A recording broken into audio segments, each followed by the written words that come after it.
He, HOA president, actually had the sheriff called on me for taking a swim in my own backyard lake, a lake I'd owned for 15 years before her subdivision was even built. Just imagine this. I'm floating calmly in my private lake at sunset, listening to the loons cry across the water, when suddenly the wail of sirens slices through the peaceful sound of crickets like a knife through cloth. Deputy Martinez rolls up my gravel driveway, looking just as baffled as I was. "Sir, I'm sorry, but I've got to give you a citation per HOA complaint," he says, struggling not to laugh.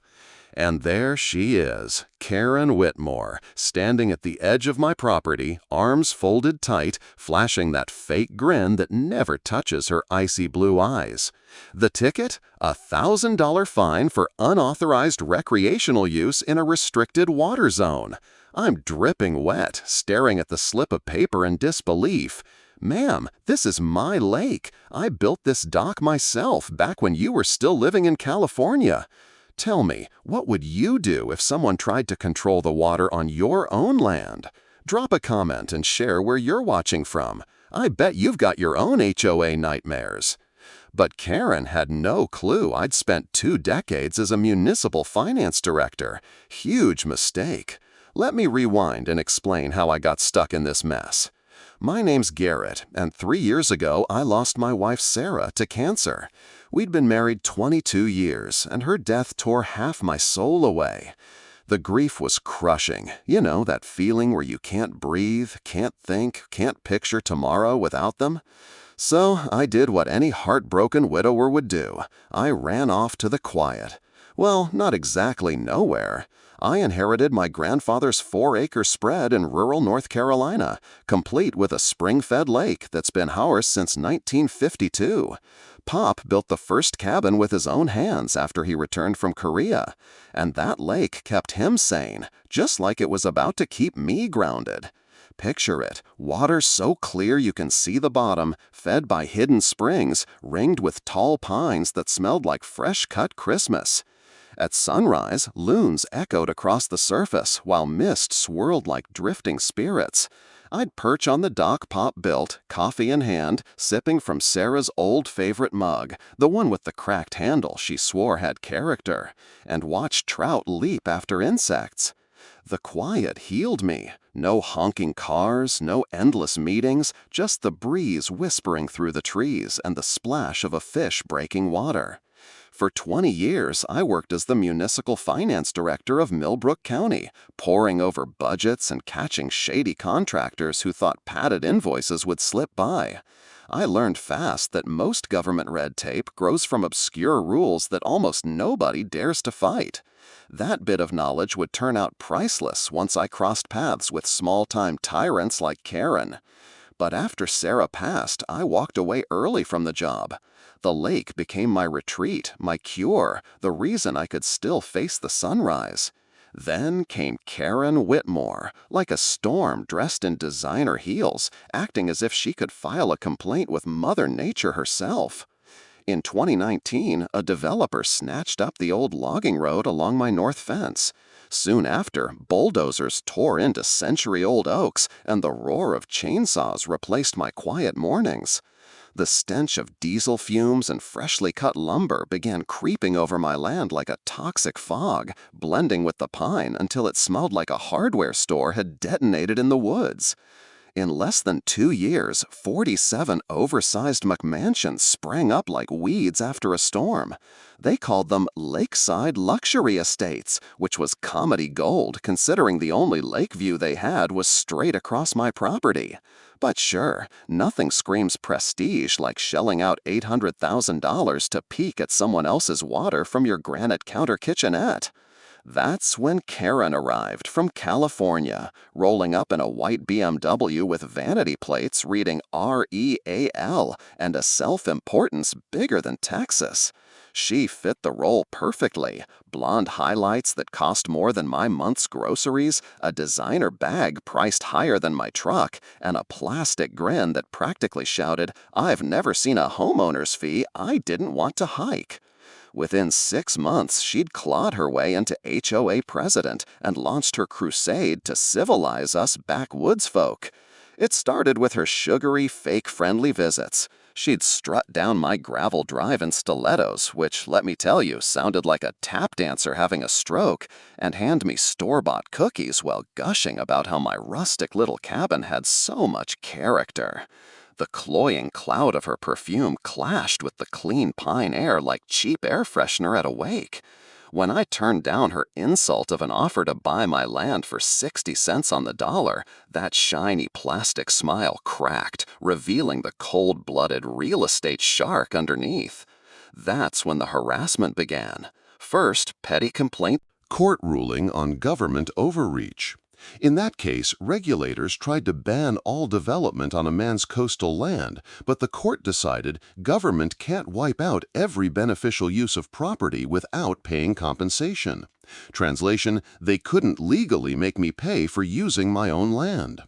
Armed with that precedent, I filed a preliminary injunction in county court to halt Karen's extortion attempt. At the same time, I hired a surveyor to double-check my boundaries. Call it instinct after years of dealing with hustlers. The results were pure gold, like Christmas morning and winning the lottery at once. Turns out, Karen's prized subdivision actually overlapped 15 feet into state forest land. 3 of the McMansions, including one owned by her cousin Danny, were technically trespassing on public land. That's what the survey revealed. I sent an anonymous tip to the state forestry department. Sometimes the sweetest revenge is nothing more than letting the rules do the work while your enemies tangle themselves in their own rope. Within a week, 3 of the HOA homes were slapped with violation notices for unlawful land use. The penalties? $50,000 per house plus removal costs. Suddenly, Karen's laughable $3,000 surcharge looked like loose change under the couch cushions. The next morning, she came storming across my line like Sherman tearing through Georgia. Though, to be fair, Sherman might have shown more courtesy. Her face was the shade of a stop sign, and she was screeching about harassment and tanking property values so loudly it scared off the loons and probably woke up the next county. "You think you're so clever," she howled, stabbing a manicured finger at me. "I'll sue you for intentional infliction of emotional distress." I simply handed her the freshly printed court papers for my injunction hearing. "See you in court, Karen. Bring your checkbook. And a decent lawyer. You'll need both." Her jaw flapped open and shut like one of my trout gulping at the surface. The clack of her heels retreating down my gravel drive was sweeter than any loon call. But Karen hadn't learned her lesson from the Randy fiasco. 2 weeks later, she escalated things into psychological warfare. And by that, I mean she called Channel 7 News. I was tossing trout their morning feed, yes, I kept a schedule, don't judge, when I heard the groan of a news van crunching up the gravel. That sound, heavy tires grinding stone, is like bubble wrap made out of rocks. Outstepped reporter Megan Torres, trailed by a cameraman who looked like he'd rather be filming roadkill. And then, of course, Karen emerged from her BMW, Karen was dressed in what I can only describe as her concerned citizen costume, a conservative blazer, toned-down makeup, and a carefully practiced look of heartbreak, as though she were mourning the tragic endangerment of property values. "Mr. Henderson," Megan called out, walking toward me with that polished reporter stride, "we're here about concerns that your lake activities may be threatening the community's water supply." Behind her, Karen had staged herself perfectly in the background, flanked by 3 neighbors she'd roped in as extras. Their faces wore that exaggerated worry you see in drug commercials just before they list the side effects that include possible death. "Ma'am," I said, setting down the fish food, "I'm not sure what concerns you're talking about." Then came the rapid-fire questioning. Was I aware of environmental dangers? Did I care about children's safety? What about property values? It was obvious Karen had fed Megan a script of leading questions designed to paint me as some kind of eco-villain. But here's the thing. After 20 years of sitting through municipal meetings, you learn how to stay composed when someone's trying to drag you through the mud on camera. I calmly invited the crew to test the water themselves, right there on the spot. And then, for good measure, I dipped a glass straight from the lake, took a long drink, and locked eyes with the camera. The expression on Karen's face? Absolutely priceless. Like she'd just realized she'd brought a squirt gun to a tank battle. This water has been tested 3 times this year by County Environmental Services, I explained evenly, producing a folder thick as a phone book. It's cleaner than most municipal systems. Would you like to see the reports? I handed Torres a stack: certified inspection results showing pristine water quality, historical deeds proving my water rights back to 1892, county permits that were valid and current, plus photos proving her subdivision was creeping onto state land. You could almost see the narrative flipping in real time. Megan's questions sharpened, her focus shifted The county about my dock being unpermitted. I handed them paperwork from 2008, older than half her neighborhood. Then she even claimed my trout were polluting the watershed. The county's environmental inspector actually chuckled and told me my lake tested cleaner than most city water systems. But Karen wasn't bluffing. She'd done her digging. She dug up some dusty 1920s ordinance about recreational water permits, one of those legal relics that lingers in county code like a parasite. Back in my municipal days, I'd seen plenty of these zombie laws resurrected and twisted against landowners who didn't know any better. And Karen, being Karen, leaned on her buddies, the county commissioners, many of whom just happened to be past real estate clients, to quietly amend the thing retroactively. Overnight, any lake use within 500 feet of a residential zone required HOA approval. My lake, standing for 70 years before her subdivision was even a gleam in some developer's eye, was now magically under Karen's jurisdiction. A woman who'd lived here all of 18 months was suddenly trying to dictate control over water my family had held for 3 generations. That's when she crossed the line. She sicked the sheriff on a grieving widower just trying to heal in his own backyard. Bad call, Karen. Very bad call. 2 weeks after that ridiculous swimming ticket, she rolled up to my porch with backup. I was halfway through my morning coffee, the ritual that kept me sane, when I heard the crunch of multiple cars grinding up my gravel drive. The crisp, pine-scented air suddenly carried another odor, the unmistakable reek of bureaucratic desperation, that mix of cheap cologne and polyester sweat that clings to small-time hustlers. Karen stepped out of Karen's BMW rolled up, her smug grin plastered in place, trailed by a man drowning in an ill-fitting county inspector's uniform. His badge read Randy Morrison, and he clutched his clipboard like it was Excalibur, as if he'd been knighted to wage war on homeowners. "Mr. Henderson," Karen cooed in her syrupy fake tone, "we've received an anonymous complaint about your commercial fishing operation." I nearly spit out my coffee. Commercial fishing? Lady, I stock this lake for fun. Randy puffed up his chest and slapped his clipboard against his thigh, a twitch that would have been comical if he wasn't trying to hustle me. "Sir, I'll need to see your business license for this aquaculture facility, or I'll have to start daily fines of $500 until you're in compliance." Now, I'd crossed paths with enough shady inspectors in my municipal years to recognize a scam in progress. Randy had the same greasy aura as a used car salesman trying to offload a minivan with no transmission. Still, I humored him, pulling out my deed and state fishing permits. "These are for personal use," I said evenly. "I stock about 50 trout twice a year, just for myself." Randy barely flicked his eyes at the paperwork. "Anonymous report says you're running an unlicensed business. Until proven otherwise, this lake is closed." That night, while Karen probably toasted her victory with wine that cost more than a month's rent, I dusted off my old laptop. 2 decades in municipal work had taught me one thing: every bureaucrat leaves a paper trail, and I was about to trace Randy Morrison's with a spotlight.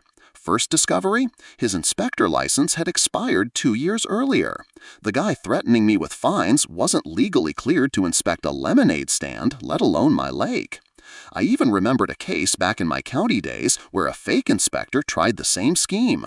The trick was simple: document everything before they realized they'd been nailed.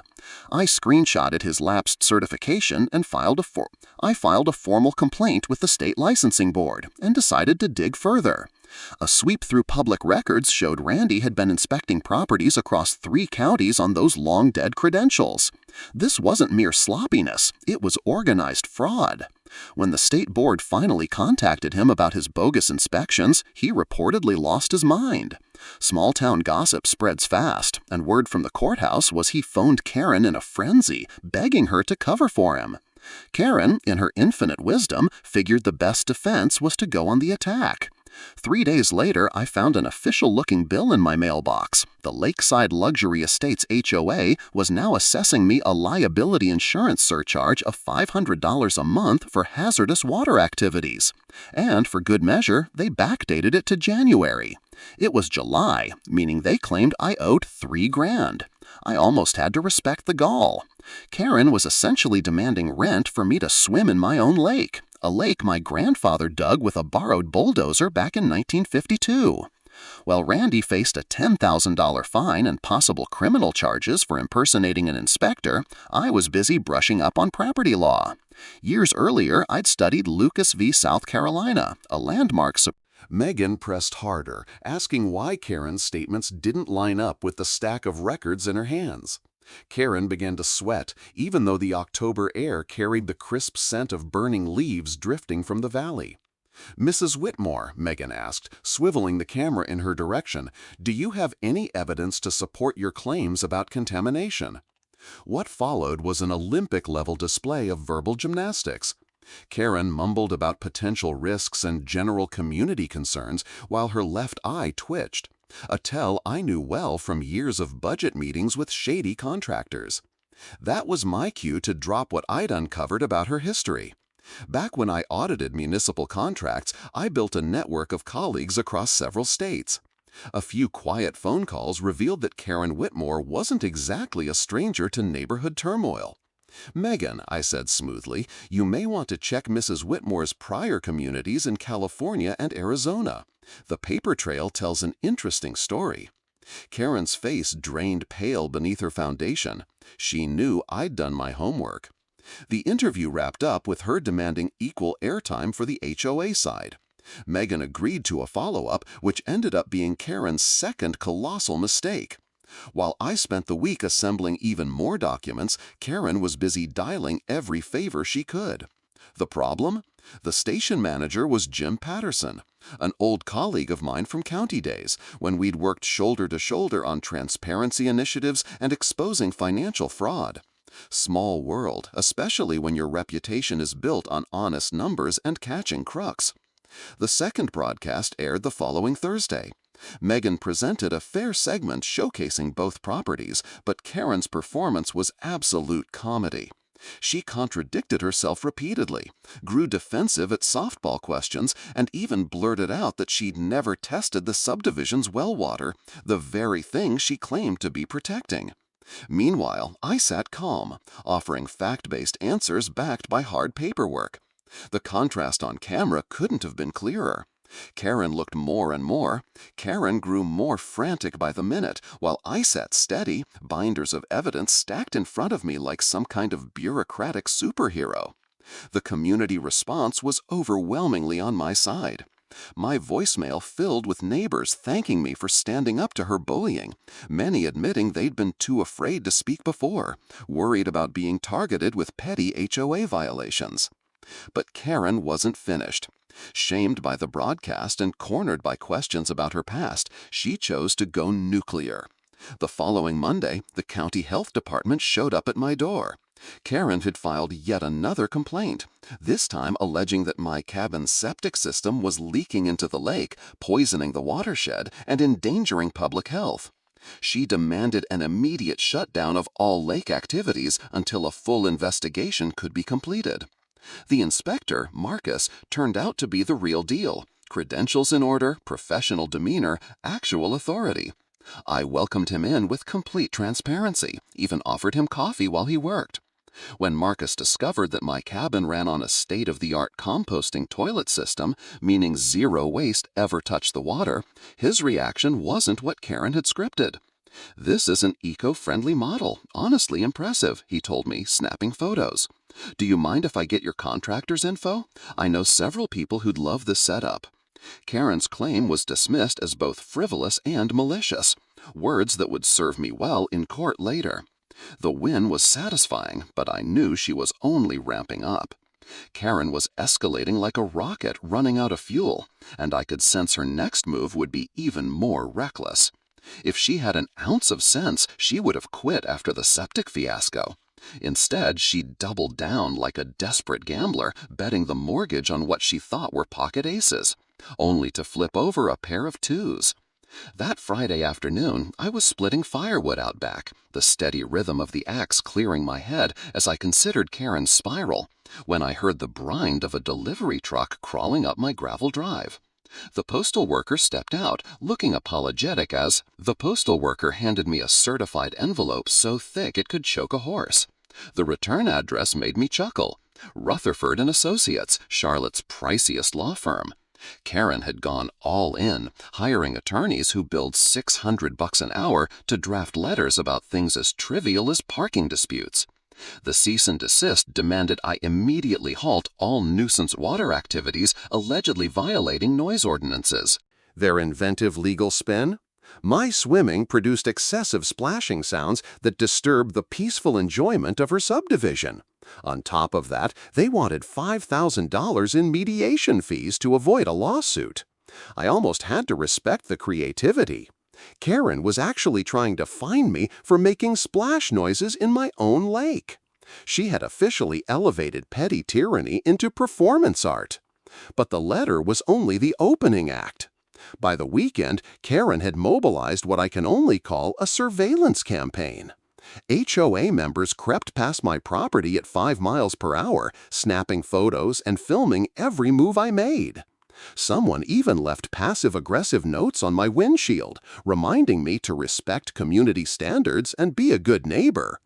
Then the county suddenly developed an intense interest in my property. Building inspector on Monday, fire marshal on Tuesday, tax assessor on Wednesday. Each one triggered by anonymous complaints about supposed violations. The stink of bureaucratic harassment hung heavier than fog rolling off the lake. I'd seen this tactic before in my municipal years, death by 1,000 paper cuts. The strategy wasn't to uncover real violations, but to bury me under endless red tape until I caved and left. Karen had clearly studied the handbook on destroying property owners through attrition. But she'd made a fatal miscalculation. She'd picked a fight with someone who not only knew how to navigate the bureaucracy, but also how to trace paper trails and follow the money. That weekend, I disappeared into the basement of the county records office, a place that smelled like old files and broken promises. What I uncovered, uncovering the truth felt even sweeter than Christmas morning. Karen's neighborhood had been developed under an emergency wetlands permit that demanded a 25-foot buffer from every natural water source. Yet 3 homes, including Karen's oversized mansion, sat squarely inside that restricted zone. The penalties could reach $10,000 daily, with potential demolition orders if the environmental harm proved significant. But the real bombshell was still to come. I filed a request for the HOA's financial records through North Carolina's public access law, something any homeowner within the association is entitled to do. What I uncovered made Rye's phony inspector badge look trivial. Karen had been siphoning HOA funds as if they were her personal allowance. No competitive bidding for maintenance work, even though state law required it for contracts exceeding $10,000. Her husband Rick's landscaping firm enjoyed a $45,000 exclusive deal every year. Pool upkeep was handed to her cousin Danny at $28,000 annually. The legal expense ledger even covered her private attorney's fees, none of which concerned HOA matters. Years earlier, I had worked a case against a town official running nearly identical schemes. The trick was tracing the pattern and proving clear intent to deceive. Karen had left evidence scattered wider than Interstate 85. While I prepared my case, Karen sought a temporary restraining order against me. She accused me of stalking HOA members, harassing them, and even making violent threats in our property line argument. The hearing was set for Tuesday morning, and sheriff's deputies served the notice while I was feeding my trout that evening. I brought in Patricia, a lawyer known for dismantling corrupt HOA boards with ease. She examined my records and grinned, the kind of grin that sends shivers down opposing counsel.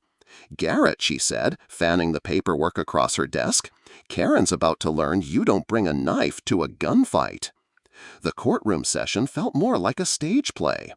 Karen entered with 3 HOA members lined up as witnesses, dressed in their finest clothes and wearing rehearsed looks of civic concern. I carried a binder stuffed with evidence heavy enough to sink a boat. Presiding over it all was Judge Margaret Yates, a no-nonsense veteran with 3 decades of experience dismantling frivolous claims.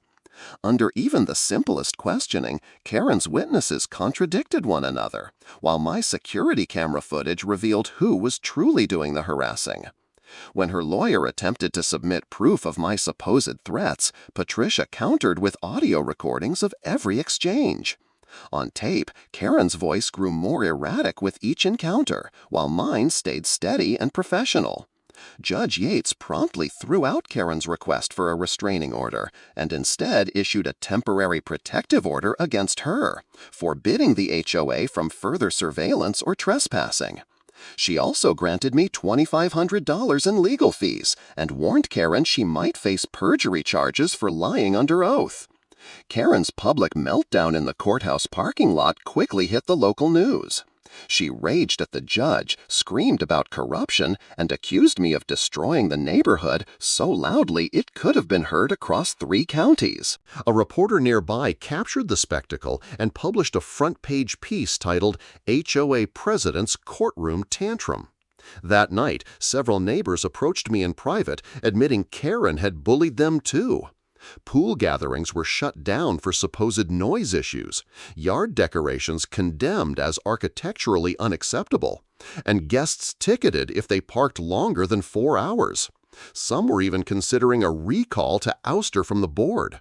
Yet, just as I was enjoying this hard-earned win, Patricia uncovered something in the original HOA charter that would shift the entire battle. Buried within the dense legal wording was a clause I had completely overlooked. I had overlooked a clause that completely shifted the balance of power. Any property owner within 1,000 feet of the subdivision had the right to petition for HOA membership with full voting privileges. My lakefront property not only qualified by distance, but as the largest single lot, it gave me control of nearly 30% of the votes. Karen, obsessed with attacking me, had failed to realize I could step inside her empire and simply vote her out. The irony was almost too perfect. In trying so hard to dominate my land, she had unknowingly handed me the means to take over hers. While Patricia was drafting our next legal strike, she uncovered a discovery that turned the entire case upside down. She had been combing through the original subdivision plat maps, the kind of dull, technical paperwork most people ignore, when she stumbled on something that made her call me at 6 in the morning. "Garrett, get here right away," she said, her tone carrying the thrill only lawyers feel when they've uncovered a smoking gun. "Karen's entire development is built on sand, and it's about to crumble." I drove through the dawn mist rising off my lake, the air thick with the scent of damp pine needles and rising anticipation. At Patricia's office, the coffee pot was steaming and documents were scattered across her conference table like evidence in a high-profile investigation. What she revealed left me speechless. Karen's subdivision violated the county's original master plan so severely that it threatened the legitimacy of the whole neighborhood. The land had been designated for low-density rural residential zoning, allowing no more than 16 homes on the 95-acre plot. Karen's 47 oversized mansions blew past that limit. The subdivision exceeded zoning density by more than 300%. But that wasn't the strangest part. The developer had managed to bypass the restriction using something called an emergency housing shortage clause. It was a loophole introduced after Hurricane Florence in 2019 when thousands of families were left without homes. These emergency variances permitted greater housing density, but only as a temporary fix to the crisis. The critical word was temporary. Unless the county commission renewed them, they expired after 5 years. Karen's subdivision variance was set to lapse on December 15th, just 6 months away. Without renewal, 31 houses would have to be torn down to comply with the original zoning rules. For the remaining 16 owners, the financial fallout would be catastrophic. Patricia pulled up the HOA's budget numbers on her laptop. The dues are calculated with 47 paying households at $320 per month, she explained. If 31 houses are demolished, the same expenses would fall on only 16. That pushes monthly dues to $940 each. The math was devastating, and most homeowners were completely unaware they were standing on the edge of a financial disaster. The bigger shock came from Karen's correspondence files, obtained through our discovery requests. She had known about the expiration date the entire time. She'd been quietly lobbying county commissioners to extend the variance, but her obsession with targeting me had blown up in her face. Back when I worked in municipal finance, I'd collaborated with several of the same planning commission members on earlier projects. They remembered me as the person who always stuck to proper procedures and uncovered irregularities before they escalated into scandals. Commissioner Martinez, in particular, had once referred to me as that honest guy who keeps everyone straight. The Planning Commission had often pointed to my lake property as a model of sustainable rural development. By contrast, Karen's public tantrums and aggressive lawsuits had transformed potential allies into staunch opponents. Her odds of securing a variance renewal now hovered somewhere between slim and impossible. That's when Patricia brought out the original HOA charter, flipping to a section that made my morning coffee taste even better. Membership, it stated, included all property owners within the subdivision boundaries, plus a 100-foot buffer surrounding it. My land fell inside that buffer by 23 feet. As an established landowner, I was legally entitled to join the HOA as a full voting member. Even better, the charter tied voting strength to property size and assessed value. My 4-acre lakefront tract was valued at $485,000, while the average subdivision home sat closer to $225,000. That meant I would wield 31% of the total voting power. Patricia leaned back and outlined the possibilities. If you enroll in the HOA, you can veto assessment hikes, demand special elections, review financials without filing records requests, and even propose amendments to the charter with your block of votes. The irony was exquisite. Karen had poured months into trying to dictate what I could do with my land. Now I had the opportunity to join her association and dictate to her. But as I studied the documents spread across Patricia's desk, a realization cut through the satisfaction. My mission wasn't to wreck this neighborhood. Most of the residents were just as trapped by Karen's manipulations as I had been. The real answer wasn't revenge, it was reform. Remove Karen, repair the financial wreckage, build an HOA that genuinely served its members rather than feeding one person's obsession with power. Meanwhile, Karen somehow caught wind that word of the zoning deadline was spreading. In response, she hastily scheduled an emergency HOA meeting for Saturday, claiming there were urgent financial matters that couldn't wait. The notice went out with barely any advance warning, a textbook suppression move designed to keep attendance low. That left me with 72 hours to file my membership application and rally discontented homeowners. Saturday morning was shaping up to be the decisive battle for the neighborhood's future. Patricia spent the weekend drafting airtight legal documents while I reached out to the residents who had quietly approached me after the courthouse fiasco. The stakes couldn't have been higher. Whoever prevailed would control not only the HOA, but also the financial stability of 47 households. Justice was within reach, but victory would require flawless planning and cooperation from neighbors who were weary of Karen's petty dictatorship. The countdown to Saturday felt unbearable, yet I had only 3 days to forge an alliance strong enough to topple her fragile empire. At my cabin, the scent of fresh coffee mingled with determination as Patricia and I plotted strategy like commanders preparing for Normandy. First on the recruitment list was Janet Morrison, a retired teacher on Maple Court who had spent 2 years compiling evidence of Karen's abuses. Janet possessed the quiet strength of an educator, seasoned by years of difficult parents and shrinking budgets. Karen had slapped her with a $200 fine for placing a bird bath that didn't conform to the neighborhood's architectural vision. Apparently, concrete doves were too offensive for suburban perfection. When I called Janet, her voice carried 2 decades worth of bottled-up frustration.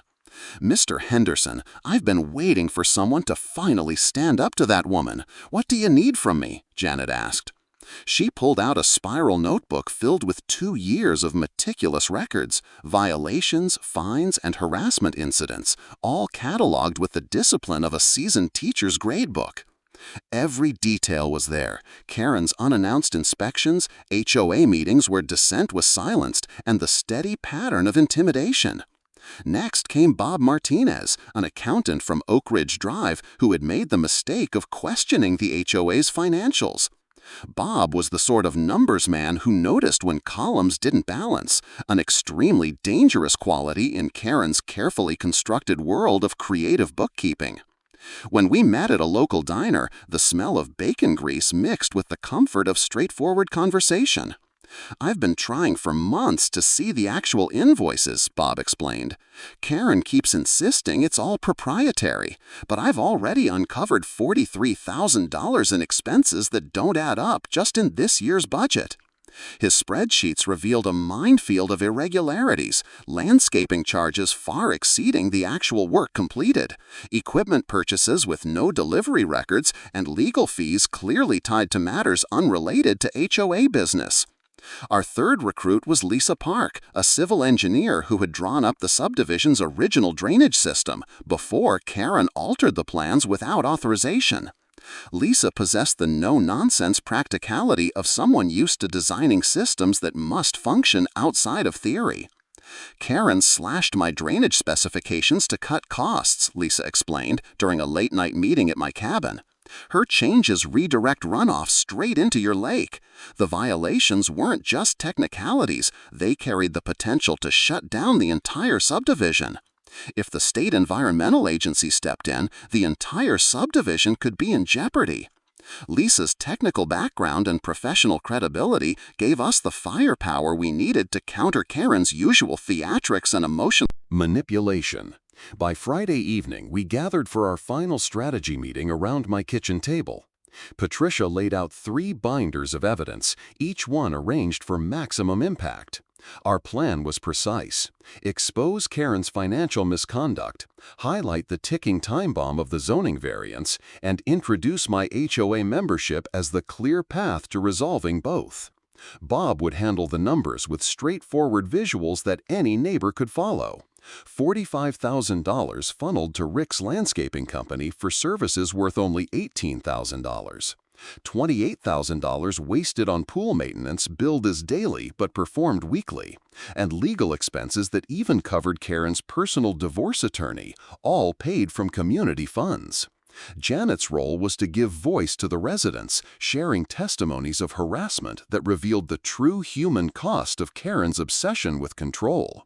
Lisa would close the loop by explaining the drainage violations and environmental hazards Karen had deliberately concealed.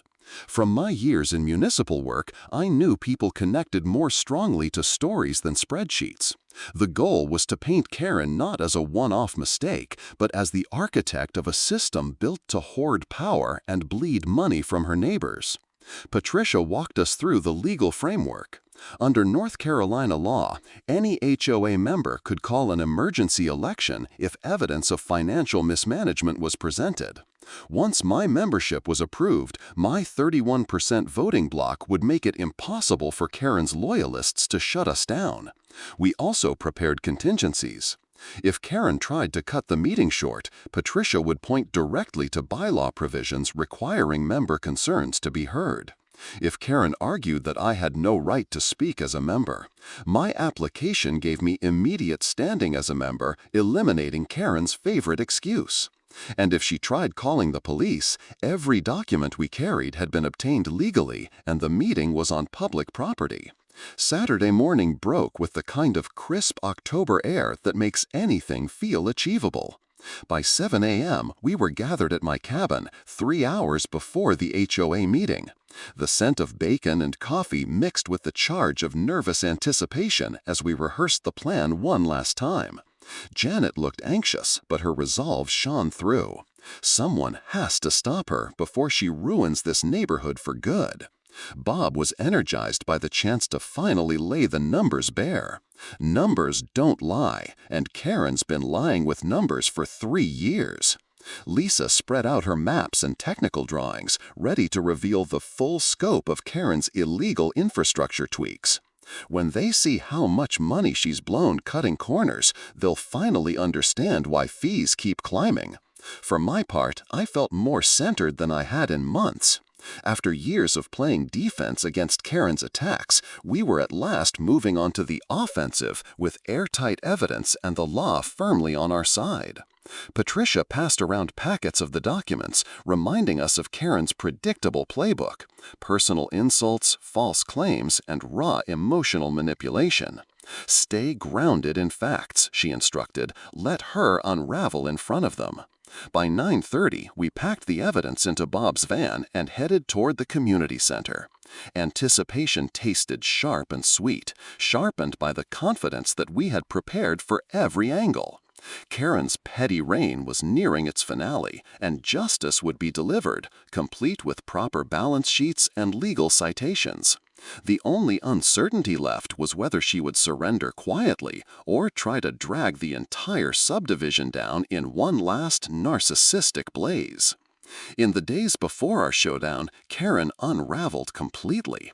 Like a cornered predator with a law degree and a Wi-Fi signal, she launched what could only be described as a scorched earth campaign to ruin my reputation before I could dismantle hers. It began late Friday night with threatening texts to Janet. Spreading lies about HOA business is grounds for a defamation lawsuit, Karen typed at 11:47 p.m. Apparently, insomnia and panic made excellent companions. By Monday morning, she was phoning Bob's accounting office, accusing him of misusing company resources to harass innocent volunteers. The pièce de résistance came when she lodged a complaint with the State Engineering Board, charging Lisa with professional misconduct, her only crime being that she had exposed Karen's illegal drainage changes. 3 residents who had simply dared to ask questions were suddenly facing professional retaliation from an HOA president spiraling out of control. But Karen wasn't finished. She filed yet another police report accusing me of threatening her during our old property dispute, conveniently ignoring that every second of that encounter had been captured on my security cameras. The responding officer happened to be Deputy Martinez, the same man who'd once ticketed me for swimming, and his report quietly noted Karen's erratic behavior and her inability to provide any concrete proof. By Saturday morning, Karen delivered her crowning act of foolishness. Arriving early at the community center, I found a handwritten sign taped to the door: "Meeting relocated to 847 Maple Court due to security concerns." In other words, Karen's garage. The woman had unilaterally moved an HOA meeting into her own lair. Karen had crammed 47 households into her 2-car garage, a space that could maybe hold 15 people comfortably if half of them were malnourished teenagers. The air was thick with the smell of motor oil and desperation.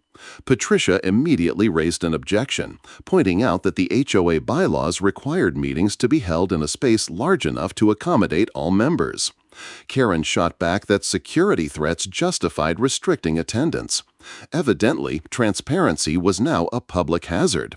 As residents arrived and found themselves shivering in her driveway, unable to hear anything inside, the murmurs of discontent grew louder. Few things expose petty tyranny better than forcing your neighbors to stand outside in October weather because you're afraid of a fair vote. "You don't even live here," Karen shrieked when I presented my membership application. "You can't tell us what to do." The expression on her face when Patricia calmly explained my legal right to join under the original charter was unforgettable, like someone realizing they'd just stepped onto a live landmine. Her inner circle, husband Rick and cousin Danny included, suddenly recognized that my 31% voting bloc had the power to dismantle their little fiefdom. That's when Karen's breakdown kicked into full throttle.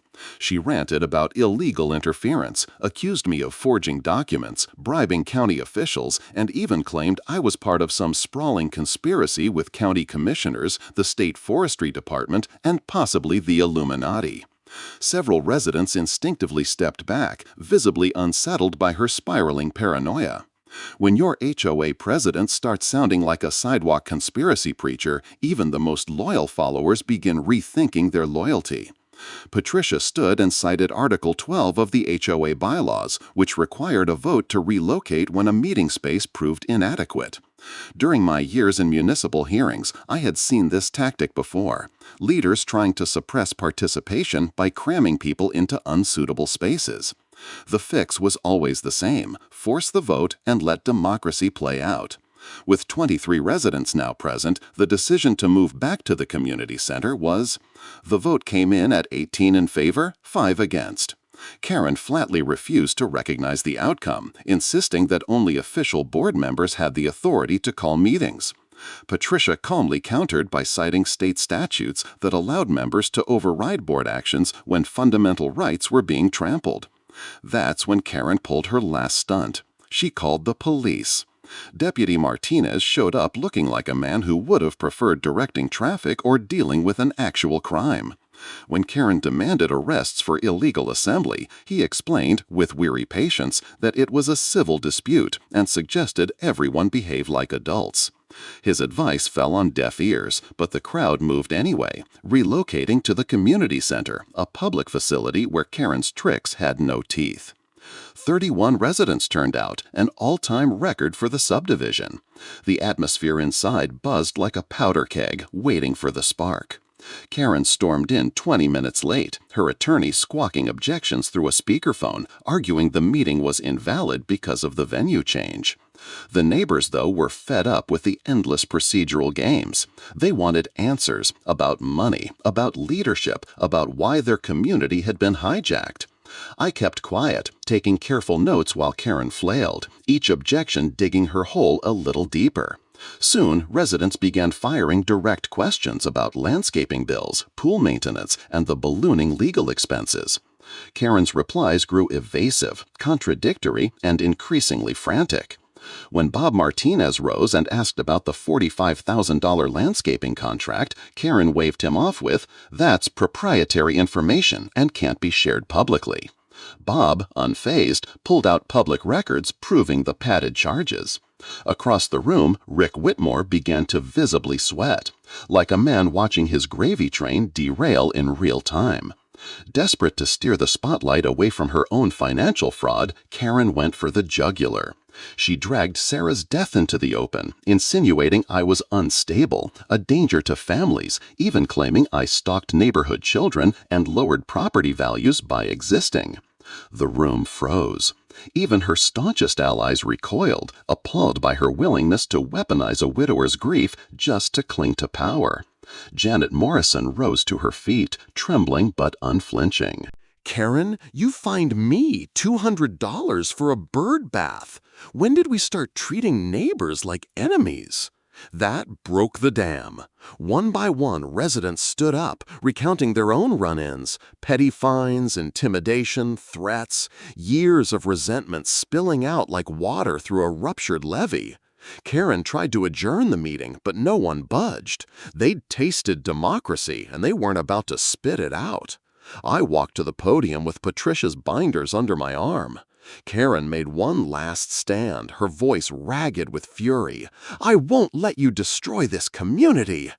"I'm not here to destroy it," I answered, calm and steady. "I'm here to save it." The battle lines were drawn. But Karen wasn't finished. In the week between that chaotic garage spectacle and the final showdown, she went nuclear. Total war. The kind of scorched earth desperation that would have made Napoleon's Moscow retreat look like a picnic. She hired a washed-up ex-cop named Wade, a private investigator who drove a dented sedan and smelled like cigarettes soaked in bad decisions. Wade started shadowing me around town, snapping photos through my windows, lurking at the edge of the property like a buzzard circling roadkill. Cabin windows, even pestering my elderly neighbor, Mrs. Patterson, with invasive questions about my sanity and daily routines. Meanwhile, Karen's social media circus devolved into full-blown fiction. She churned out fake profiles, spreading rumors that I planned to open a commercial fishing business that would tank everyone's property values. She posted doctored screenshots of supposed threats from me, complete with spelling errors to make them look authentic. Her masterstroke of depravity? Claiming Sarah had taken her own life and that I was covering it up to protect my reputation. Karen had twisted my late wife's battle with cancer into a political weapon. Even by her standards, it was monstrous, a move that would have impressed Stalin. But while Karen torched her credibility with each new paranoid stunt, I was assembling the evidence that would finish her once and for all. That's when Bob Martinez uncovered the smoking gun. Bank records showing Karen siphoned $85,000 from the HOA reserve fund to buy herself a Myrtle Beach condo. On paper, the withdrawal was listed as emergency roof repairs for the community center.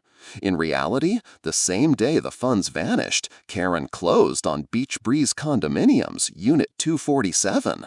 That very weekend, her own Facebook posts showed her clinking margarita glasses on the shoreline, while residents believed their reserve money was fixing infrastructure.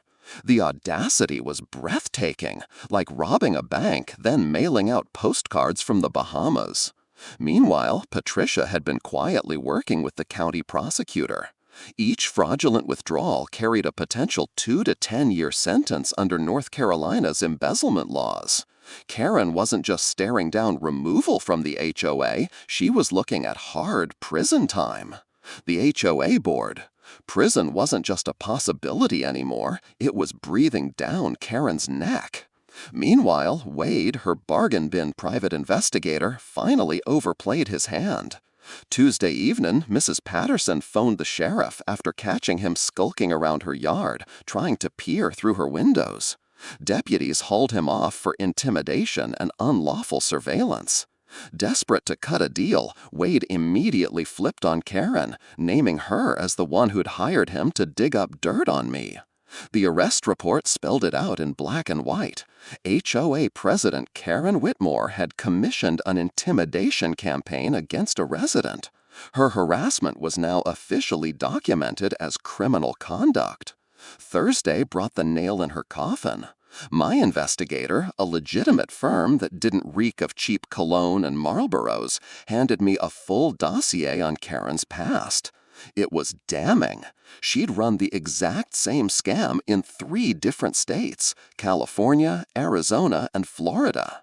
The playbook never changed. Seize control of an HOA, skim money from the budget, stir chaos, and vanish before the law caught up. 2 criminal cases were still active, and 1 civil court had already hit her with a $127,000 judgment she'd never paid. Karen wasn't just a neighborhood bully. She was a professional parasite with a nationwide track record of fraud and destruction. The morning of our final showdown, I spotted the inevitable. Her BMW parked in the driveway with a U-Haul trailer hitched behind it. Karen was already halfway gone, planning to vanish again the moment the meeting ended, dragging whatever stolen cash she could cram into the trailer. Before law enforcement closed in. The community center overflowed with people, every chair filled and residents standing along the walls. 67 households showed up, more than any barbecue or holiday event had ever drawn. Megan Torres and the Channel 7 crew quietly set up their cameras in the back, tipped off about the HOA scandal. County Prosecutor Williams sat beside Detective Hayes prepared to serve an arrest warrant the moment Karen hung herself with her own words. Outside, Deputy Martinez kept watch, well aware of Karen's tendency to explode when cornered. Karen strutted in, dripping with gaudy new jewelry, clear evidence of HOA funds being funneled into her shopping sprees. Her expression was a brittle mask of confidence, the kind you see in con artists clinging to their last mark. Rick was nowhere in sight. Word was he'd already bolted to Oklahoma with whatever cash they could liquidate. Karen tried to seize control immediately, cutting the agenda short and claiming security concerns justified silencing discussion. But when I stood and asked to be recognized under Robert's Rules of Order, Patricia rose with a stack of paperwork. "The review period ended yesterday," she declared. "Mr. Henderson is now a full HOA member with 31% voting power." Karen's face drained of color. The atmosphere in the room shifted like a tide. Neighbors began murmuring, realizing their future no longer rested in her grip. I walked to the podium, 3 evidence binders in hand, and spoke with the practiced calm of someone who'd survived hundreds of municipal hearings. "I'd like to bring some financial irregularities before the board for review." Karen shot up, voice cracking. "You can't disclose confidential HOA business." I met the gaze of the Channel 7 camera and said evenly, "Ma'am, embezzlement isn't confidential. It's a crime." Bob Martinez approached the projector with the cool precision of an accountant, cutting through Karen's web of financial fog like a lighthouse slicing through stormy seas. The opening slide displayed her husband's landscaping company. Billed $67,000. Actual value of work $23,000. A clear pattern of systematic abuse had begun to unfold. "Inflated charges," Bob explained firmly to the stunned crowd. Pool maintenance invoices listed daily service, but in truth visits happened only once a week. Legal expenses included payments to Mrs. Whitmore's personal divorce lawyer, paid entirely from community funds. Karen lunged at Bob's laptop like a wild animal, shrieking that the figures were lies and fabrications. But her frantic attempt to derail the presentation only deepened her guilt as security footage rolled, showing direct transfers from HOA accounts into her private bank. Audible gasps spread through the audience when the Beach Breeze condominium appeared on the screen. $85,000 supposedly withdrawn for emergency roof repairs. The same day, Karen closed on her beachfront condo. Her own social media post from that weekend flaunted her celebration at the coast, while homeowners believed their money was fixing leaks above their heads. That's when my investigator's report delivered the final blow. I advanced to slides exposing Karen's criminal past. "Ladies and gentlemen, allow me to introduce Karen Whitmore Johnson, serial destroyer of neighborhoods." The room exploded with shocked murmurs as her true identity came into focus. 3 prior communities ruined through the exact same schemes. Pending criminal charges in California for grand theft and fraud.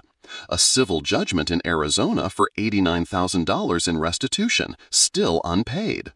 That's when Karen's full meltdown ignited. She screamed that it was all lies and conspiracy, while her few loyalists quietly slipped toward the doors. Seizing the microphone, her voice cracked with panic. "This man is dangerous. He threatened to poison our water. He stalks children." The accusation spiraled into the absurd. Then she produced a blatantly forged mental health evaluation with the wrong doctor's license number.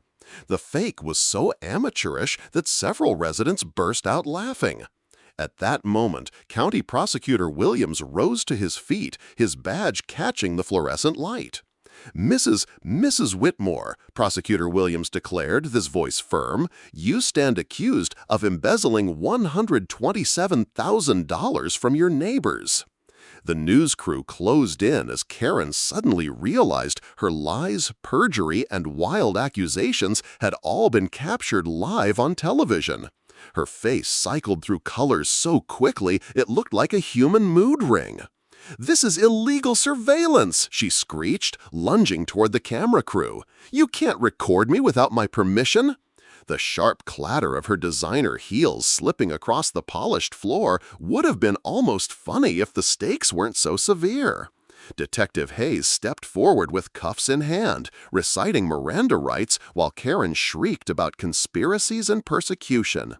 For the cameras, the charges were spelled out: embezzlement, fraud, filing false police reports, intimidation of witnesses. Each carried heavy prison terms, and the mountain of evidence was undeniable. As Karen was marched out in handcuffs, still spewing threats at everyone within earshot, the community center sank into stunned silence. Officers searched the U-Haul immediately, uncovering stolen HOA property, a commercial lawnmower, pool gear, and other equipment worth thousands. Once the patrol cars rolled away into the night, I turned to the shaken crowd that remained. "I never set out to tear this neighborhood apart," I told them, my voice carrying in the stillness. "I set out to protect it." At first, the applause came softly from Janet Morrison. Then it spread, growing like wildfire until the whole room erupted. People were crying, embracing one another, releasing years of bottled-up anger and relief. I called for an immediate emergency vote to remove Karen from every HOA position. The motion carried unanimously, her proxy votes no longer valid. A temporary board was quickly chosen, Bob as treasurer, Janet as secretary, and Lisa Park as president. When someone asked if I'd accept a board seat, I declined with a grin. I'd rather stay an advisor. My lake is always open for fishing, and I think it's time we remembered how to be neighbors instead of rivals. For the first time in 3 years, I witnessed something remarkable. People conversing like human beings instead of sparring over property values. Victory was sweet, but the deeper reward was watching a battered community begin to mend after years under Karen's petty rule. Her dictatorship of fear was finished, toppled by receipts, records, and one overpriced U-Haul packed with incriminating evidence. Justice had been delivered, backed by solid accounting and strengthened by unity. Best of all, everything was airtight, legal, documented, and broadcast live for all to see. Sometimes the good guys really do win, especially when they come prepared with strong evidence and sharper lawyers. 6 months later, I sit on my dock watching kids learning to fish while their parents chat like true neighbors instead of warring investors. The smoky aroma of burgers from our first Lake Day festival drifts across the water, mingling with pine and the sound of genuine laughter, a sound we hadn't heard here in years. As for Karen, she ended up with 4 years in state prison after pleading guilty to sidestep trial. The asset forfeiture process. Most of the stolen money was clawed back through asset forfeiture, including Karen's beloved beach condo, snatched faster than you could say emergency roof repairs. Her husband Rick was extradited from Oklahoma, sentenced to 18 months for conspiracy, while their so-called Inspector Randy walked away with probation and a lifetime ban from public service. The new HOA launched what we proudly called the Transparency Revolution. Monthly financial reports are now posted online. Any contract over $1,000 must go through open competitive bidding. Quarterly town halls replaced Karen's secret backroom meetings. Every oppressive rule she had forced on us was repealed, transforming the covenant from a tool of harassment into true guidelines for cooperative living. The looming zoning disaster that once threatened 31 homes was solved through authentic collaboration. With my municipal contacts, I guided the variance renewal and worked with county planners to design a sustainable development plan that safeguarded both the environment and property values. The neighborhood secured permanent grandfather protection, and 15 problematic houses were relocated at the developer's expense to meet environmental standards. My lake became the soul of our reborn community. We christened it Sarah's Sanctuary. In honor of my late wife, now home to children's fishing lessons, shared canoe racks, and tranquil swims for anyone in need of the same peace I once sought. The old dock, built in 1952, was expanded to welcome everyone, and the sound of children splashing would have lit up Sarah's face with joy. The ripple effect spread far beyond our subdivision. Megan Torres's investigative series earned a regional Emmy. The story spread like wildfire, crowned with the headline, "How One Man Saved His Neighborhood from an HOA Tyrant."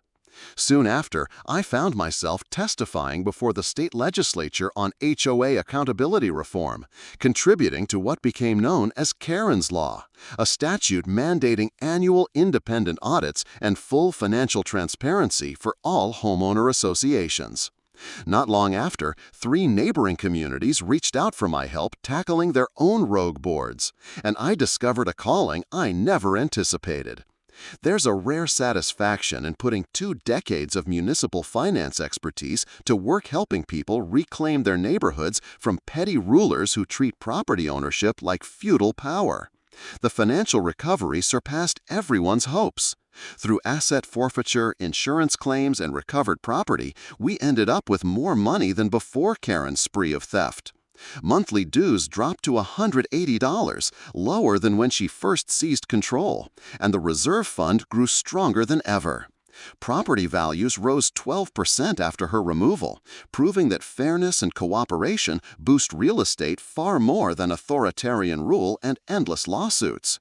Who could have guessed that simply treating neighbors with respect actually makes a community thrive? On a personal level, the lake that had once kept me sane after Sarah's passing has transformed into something greater, a living emblem of restoration, resilience, and shared hope. The grief of losing my wife will always live with me, but turning that pain into purpose has given life a new direction. Just last week, I got a call from a homeowner in Tennessee, desperate for help. Another HOA scandal, this one involving a disabled veteran whose accessibility modifications were being blocked by a power-drunk board president. "Sir, I heard about what you did in North Carolina," the caller said, his voice trembling with both frustration and hope. "My HOA is trying to find me for installing wheelchair ramps." I glanced out at the lake where Janet Morrison was showing her granddaughter how to cast a line, while Bob Martinez flipped burgers for our monthly neighborhood cookout. The sound of neighbors enjoying one another's company filled the air like music. "Tell me everything," I replied, notebook already open. "Let's see how we can fix this." Because if there's one lesson this whole ordeal has taught me, it's this: petty tyrants only succeed when good people stay silent. But when neighbors unite, with documentation, legal knowledge, and the courage to resist, justice isn't just possible, it's inevitable. The greatest revenge against corruption isn't more corruption, it's building something stronger and better together. So, if you've lived through your own HOA nightmare, share it in the comments below. I read every single one, and believe me, Karen wasn't even the worst case I've heard. And if this story inspired you to stand up to the petty tyrants in your life, hit that subscribe button, because more community justice. There are plenty more stories where this one came from, and next week's episode covers an HOA president who actually tried to steal a veteran's service dog. You won't believe how that ends. Sometimes the good guys do come out on top, especially when they're armed with hard evidence, solid legal counsel, and the conviction that communities deserve more than life under the rule of narcissistic bullies. Now, if you'll excuse me, I've got trout to feed and a neighborhood to enjoy. Drop your thoughts in the comments, and don't forget to subscribe, because even wilder neighborhood battles are right around the corner.